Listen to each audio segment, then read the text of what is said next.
si Lazaro. Hindi ko na papasahin na lang natin. Ikwento ko na lang sa inyo ng mabilis. Sa Lazaro, ang mayaman at si Lazaro. Ngayon, siyempre yung mayaman, kumakain ng sagana. Samantalang si Lazaro ay mahirap, kumakain lang siya ng mumo na nalalaglag doon sa pagkainan ng mayaman. Ngayon, parehas silang namatay. Ang tao, pupunta lahat sa kamatayan. Walang taong hindi mo mamatay. Pupunta lahat. Kaya lang, iba-iba lang ng panahon. Iba-iba ng oras. Sabi nga, may taong namatay ng bata, may taong namatay ng bata, binata, o kaya matanda, o talagang matandang-matanda na. Iba't ibang sukat, may kanya-kanyang, walang pinipili ang kamatayan. Ngayon, pagka tayo namatay, sabihin natin, yung kaluluwa natin, gusto natin sa langit, pero kung wala naman tayong pagkakilala, katulad ng mayaman, si mayaman at si Lazaro, parehas na namatay. Ngayon, saan napunta yung isa? Sa ano po? Si Lazaro. Saan napunta si Lazaro? Si Lazaro ay napunta sa langit. Si Lazaro ay mahirap. Yung mayaman ay saan napunta? Sa langit. Sa impyerno napunta. Ngayon, sa impyerno, ito yung description. Pinapakita ron. Doon sa impyerno, sabi ron, naghihirap, napakainit daw, sabi ng mayaman. Samantalang si Lazaro ay nando sa langit, ay inaaliw, sabi ron, sa piling ni Abraham. Ngayon, ang tanong, pagka namatay pa tayo, saan natin gustong pumunta? Sa langit ang gusto. Ngayon, ano ba yung ginagawa natin? Kaya kayong mga bata, bata pa kayo. Marami pa kayong pagkakataon. Kung gusto natin ng langit pumunta, gagawin natin kung ano yung gusto ng Diyos. Ano ba ang gusto ng Diyos? Mabait. Maging mabait. Maging matulungin. Ito yung isang karakter.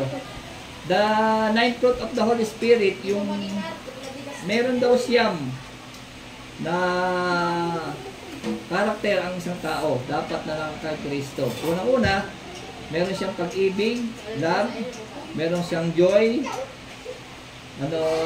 kagalakan, meron siyang peace, kapayapaan, patience, kindness, goodness, kabutihan, faithfulness, katapatan, gentleness, tapos self-control. Meron daw siyam na karakter ng tao. Ngayon, ang karakter natin, andiyan kaya lahat? Di ba, sabi kayo mga bata, gusto niyo pumunta ng langit. Yung binanggit ko na siyam, meron kaya tayong karakter nun. Kasi walang pupunta ng langit na masama. Kasi sa langit, sabi ron, ang lalakaran natin ay hindi. Sa langit, pag ano ka, lalakaran daw natin ay ginto. Ang dingding daw doon ay diamante. Eh kung may pumasok na magnanakaw doon, ano gagawin? Baka nakawin, di ba? Baka biglang itong kami na lang nila yung sahig o kaya yung dingding. Pero walang makakapasok doon.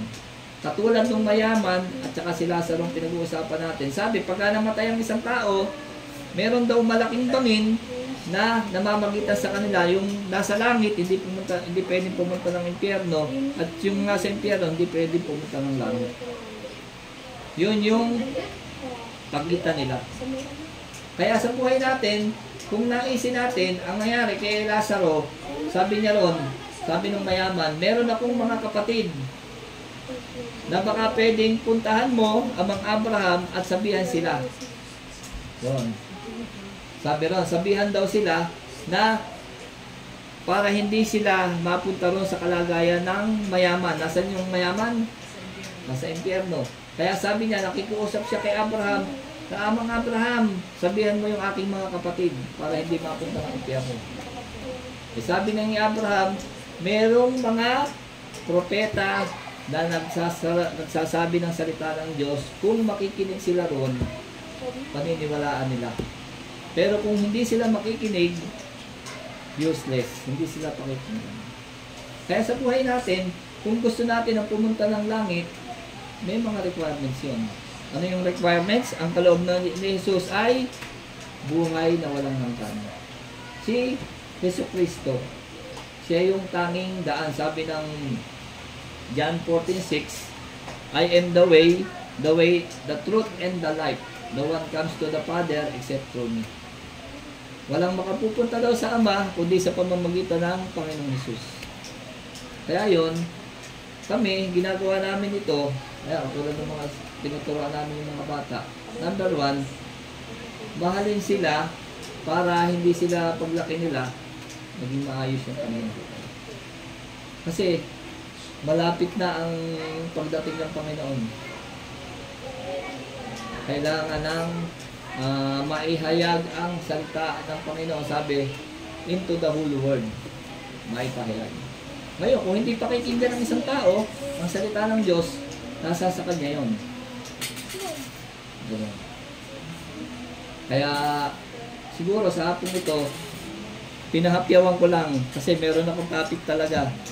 Yung pag-aaralan natin, yung nilikha tayo ng Diyos ayon sa kanyang wangis. Tayo, nilikha ng Diyos sa wangis ng Diyos. Hindi sa, sabi kasi ng iba, delikado ang tao sa unggoy. Naniniwala ba kayo? Nilikha tayo sa unggoy? Hindi po. Ha? Opo. Ha? Hindi naman po. Unggoy, naniniwala kayo? Sa school kasi, nung elementary ko ako, sabi, ang tao daw ay nagmula sa unggoy, sabi. Pero hindi. Ang tao ay nilikha ng Diyos ayon sa wangis ng Diyos. Ibig sabihin, katulad tayo ng Diyos. Meron siyang, kung ano yung ating katangian, may katawan, ayan, may pandinig, may kamay, kung ano yung nasa tao, nilikha tayo ng Diyos. Ngayon, kung nilikha tayo ng Diyos, ano yung ating ginagawa? Kasi, ang Diyos ay nasa langit. Eh kailangan, kung gusto natin sa langit, gagawin natin yung ano yung kalooban. Kaya siguro, yun lang, sa susunod. Gusto kong pag-aralan natin mga dahanay o kaya mga mesmaidad. Kasi sa mga bata, iba yung kanila eh. Yun lang siguro ang ating kabukanan kasi tapos na sila. Para nakain na tayo. Sige, tayo muna yung manalangin. Hindi, upo na lang. Okay. Panginoon, kami pinagpapasalamat sa hapon ito. Alam po namin, hindi aksidente na kami napunta sa lugaring ito. Nakasalamuha, Panginoon, ang mga batang ito, mga nanay na ito, Panginoon. Sa buhay nila, Panginoon, ikaw yung pangahayag. Makita, Panginoon, na yung kaibahan ng naglilingkod sa hindi naglilingkod, Panginoon. Lord, pagpaunawa ka sa kanila na kung nais namin na makilala ka ng totoo sa aming buhay na mas malalim, Lord, gawin namin kung ano yung naisin sa iyong kalooban, Panginoon. Lord, pagpalain mo yung kanilang buhay, pakita mo ang iyong kapangyarihan na sa kanilang pagkilala sa iyo, Panginoon, na mas malalim. Andun, Panginoon, na pagpapalain mo yung kanilang buhay, Panginoon. Lord, salamat po sa hapong ito. Sa buhay din po, Panginoon, ni Ate Marites. Marites ba? Siya po ay nagdaraos ng kaarawan ngayon. Lord, pagpalain mo yung kanyang buhay. Salamat na sa isang taon na may dinagdag mo sa kanya. Dalahin ko po, Panginoon, na mas lalo mo siyang, lalo kanyang makilala. Panginoon, magpakahayag ka sa kanyang buhay. Pagpalain mo yung kanyang buhay, bilang kanyang mga anak, kanyang asawa, Panginoon. At patuloy pong makita sa kanyang buhay na nagtitiwala sa iyo, nananampalataya sa iyo, na pagpapalain mo, Panginoon, yung kanilang buhay, Panginoon. Salamat na sa kanilang buhay, Panginoon. Ikaw yung maunguna, Panginoon. Salamat po, Panginoon, sa hapong ito. Sa ito na yung pinabalik, lahat ng papuri, lahat ng pasalamat sa pangalan ng Panginoon Jesus. Amen.